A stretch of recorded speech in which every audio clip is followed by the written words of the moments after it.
So my first question is, can you tell us just a little about the kind of community work that you've done as poets? I think a little bit was mentioned both in when you were reading and the introductions, but just to give us a little better sense. I'm going to pass it over here to Kate to start. Katie's the veteran. She trumps whatever else we say. Yeah. We'll just say, I agree. I was going to start by saying, hello, my name is Kate, and I am an Ivory Tower poet. So, I actually, sometimes I like to trouble the distinction that is so often made between academic poets and community poets. The idea about the ivory tower, that it's somehow sheltered and protected academia. Let me tell you, I've done a lot of different kinds of jobs, and people are as fierce in the English department as they are, things are as fierce and competitive and hard-working there as they are anywhere else on earth. And I also don't know a single... Can I just add something? Yeah. I heard that that's the case because there's so little at stake. Yeah, that's right. So I want to get that out on the table, and also to get out on the table that I don't actually know a single poet who isn't, who's healthy emotionally and physically, who isn't out in the community and really doing stuff and really working hard. I think it's actually an important part of being a poet today. And then another thing that I wanted to do was just alert you, if you yourself are interested in creating community programs for poetry and bringing poetry into your communities, there is this book which I actually edited as part of my tenure getting the Harriet Monroe Poetry Institute, which is kind of a think tank for poetry, up and running at the Poetry Foundation. One of our projects was this book. It brings together essays by poets you have heard of, Robert Hass, Alison Hawthorne Deming, people like that, who have developed programs to bring poetry into all kinds of different kinds of communities around the country. And then the last third of it is a sort of appendix that's a kind of instruction manual with hints and tips for how to do this kind of work yourself. Most of us who do it didn't start from scratch. We didn't know anything, right, about fundraising, et cetera. So there's a lot of that kind of stuff in here. And the good news about this book, it was published by the University of Utah Press. If you want the paper version, and I don't have any to sell, this is my personal copy, they are selling it at cost, which is $9, $8.95. And if you don't want to pony up the $8.95, you can download it free in electronic form from the Poetry Foundation website. If you go there and then you go to the Harriet Monroe Poetry Institute, you can get this book for nothing. So this is one of the projects that I did, that institute, getting it up and running.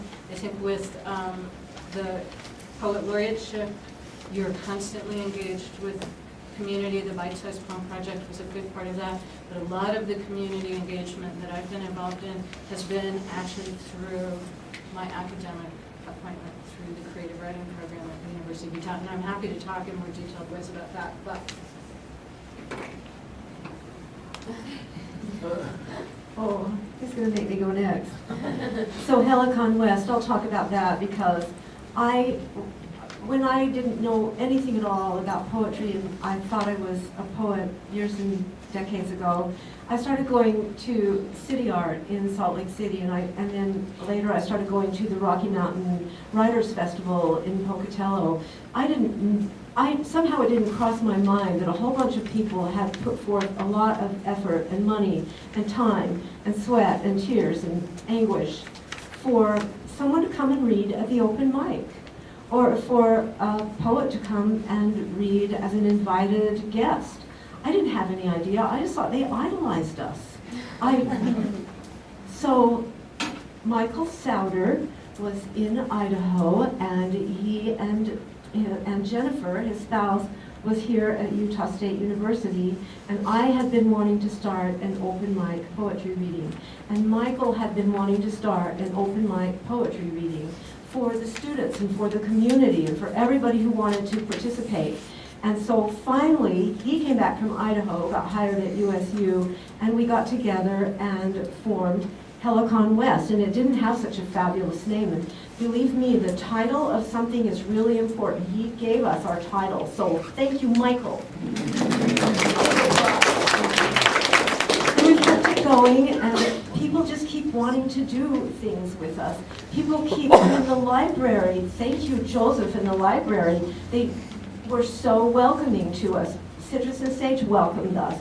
True Aggie welcomed us.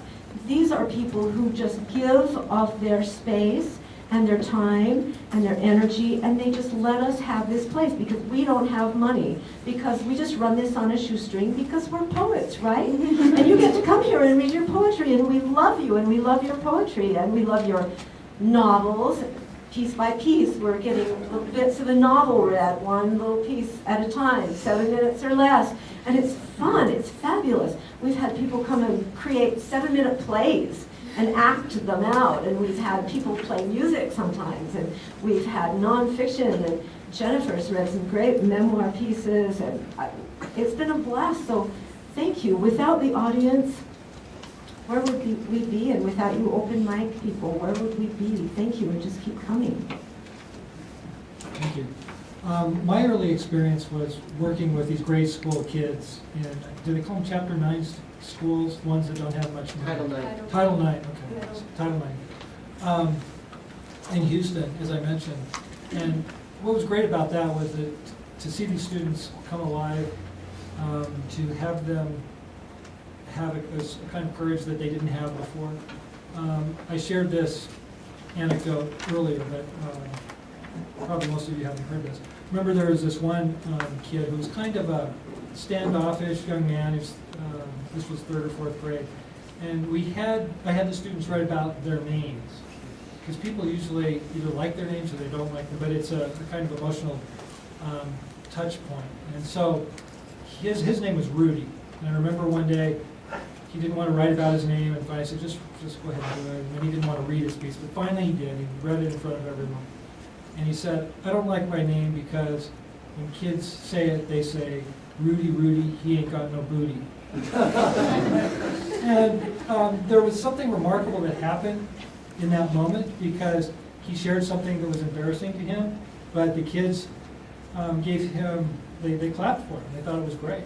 And so here's this shy kid who didn't want to own up to this, but he did, and he gained a kind of strength from it. And I think that community outreach works that way over and over again.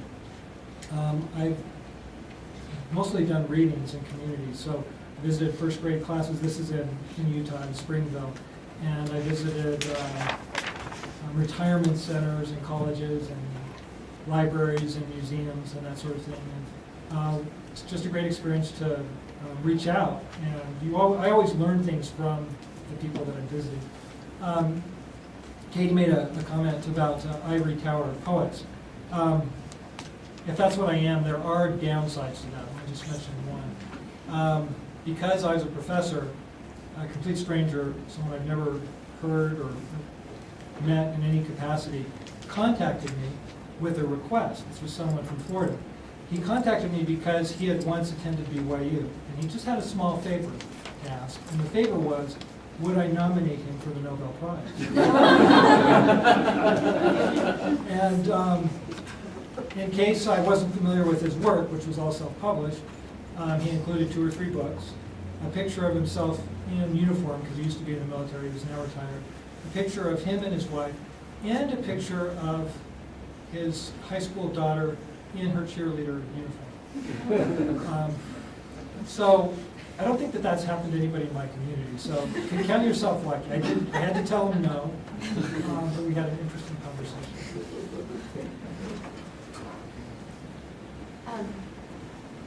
Okay, so you've mentioned some of your projects and some of the things that have worked, such as, finding something like a name that everybody can relate to and that's emotionally engaging. What kind of obstacles have you found in trying? Do you think that there are big obstacles to making poetry interesting and accessible to lots of people, or and if so, how do you overcome them? Or yeah, let's talk a little about challenges. Do you want us to all weigh in on these, or maybe we should just take turns? Depends what your Who wants questions to are. answer that? Who can answer I can take a stab at it. All right. This may be the one where we would have different answers, but we'll see. I just wanted quickly to follow up on, see, I'm not actually answering any of these questions. When I first became Poet Laureate, this is following up on Lance's story, and I think this happens to any poet who somehow gets into the public eye, and it's partly about being at the university. They look up, I get emails all the time from people who would wonder to peruse their 700-page epic poem and give them a little critique, etc. And then publish it. And then publish it, yeah. So when I give them my hourly rate for said perusal, usually they go elsewhere for that. But the morning that it hit the newspaper that I was Poet Laureate, I'm a very, very early riser, which is extremely fortunate because I got up at 4:30 in the morning, and my newspaper delivery person is also a very early riser, so I had my Salt Lake Tribune, and I was feeling pretty good because it was on the front page above the fold, and I thought anytime a University of Utah professor is on the front page above the fold and the headline doesn't include any words indicating that a major crime has occurred. I just was getting settled down with my cup of coffee and the phone rang. It was 4:30 in the morning. Yes, I am listed. And it was a really, really sweet little old man, and I had a feeling that he'd been up since about 2 and had just been waiting until a civilized hour to call me. And he wanted me to help him get his dead wife's poems from high school published. And is Dave Pace in the room? I sent him to Guy Levita, who was Dave Pace's predecessor.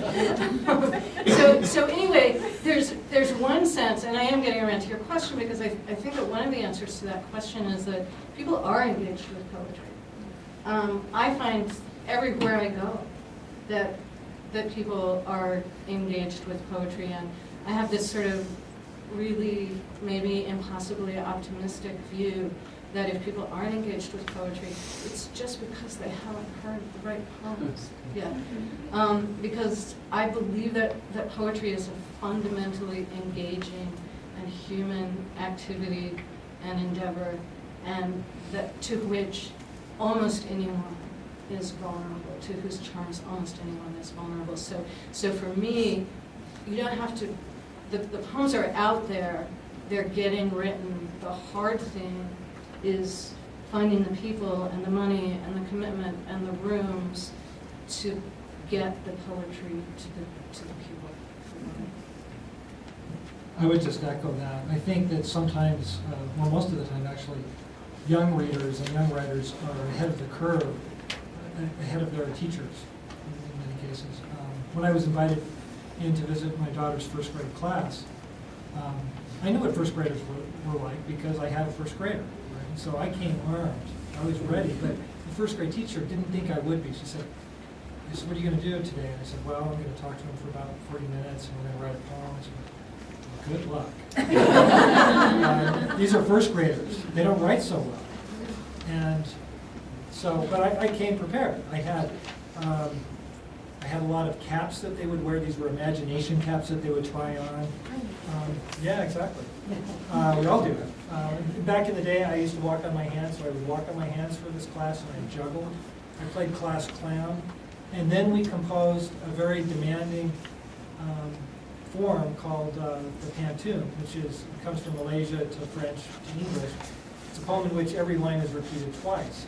And so I, in this class, composed a Pantun in about 30 minutes. It was close to Halloween, so we called it a Phantom Pantun. And it had vampires in it, and werewolves, and ghosts.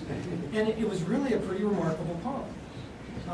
But you can't underestimate your audience, and you have to be enthusiastic about what you're doing. But if you present it well, it sells itself. Okay, so I do want to talk about the accessibility of poetry, because I got a great story to tell on Katie and on Dave Lee, the first Poet Laureate of Utah. Okay, so Ken Brewer, the second Poet Laureate of Utah, got Dave Lee, and they did a reading. And you know the sound man Mitch, the drywall guy, the Harley riding hippie guy?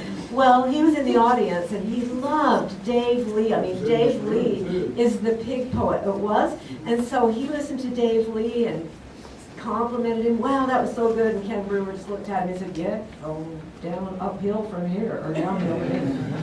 But then he heard Katie, and Katie's story is that she looks out in the audience, and if Mitch likes it, she's good.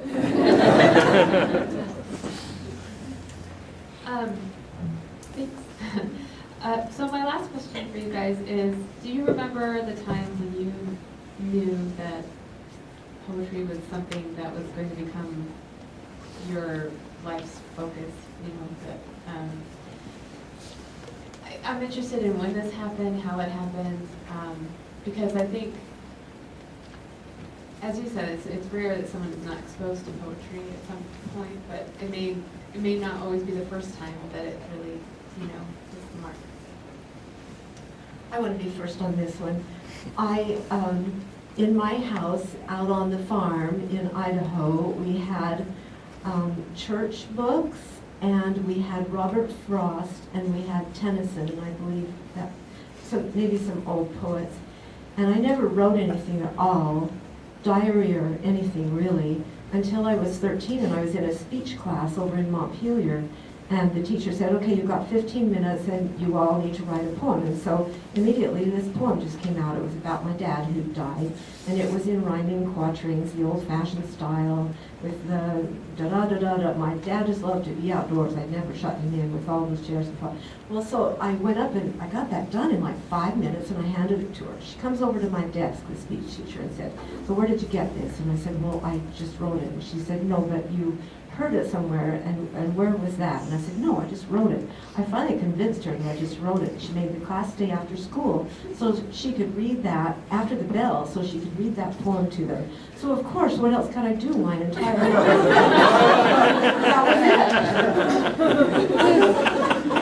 That's awesome. Well, we had Frost and Dickinson and the King James Bible. And I don't actually remember the moment at which I wanted to be a poet, but I do know that as soon as I knew that those things that I loved made of words were actually created by people, I knew that I wanted to be one of the people who did that. My mother says that I announced at the age of 7 that I was going to be a poet and a fireman. And she says it was uncanny how I knew even at that age that I wasn't going to support myself on the poetry.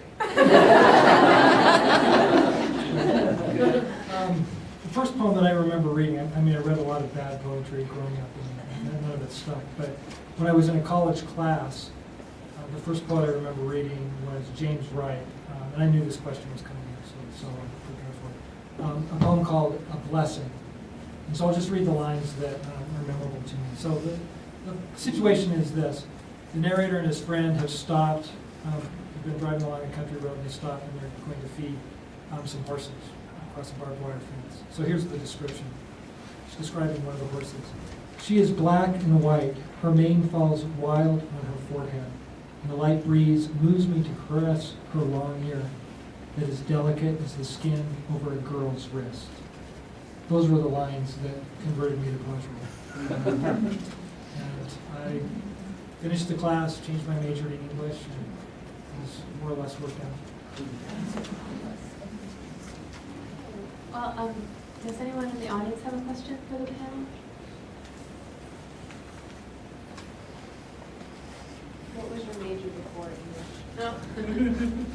I had 2 or 3, so I can't tell you precisely, but it was either psychology or business or journalism.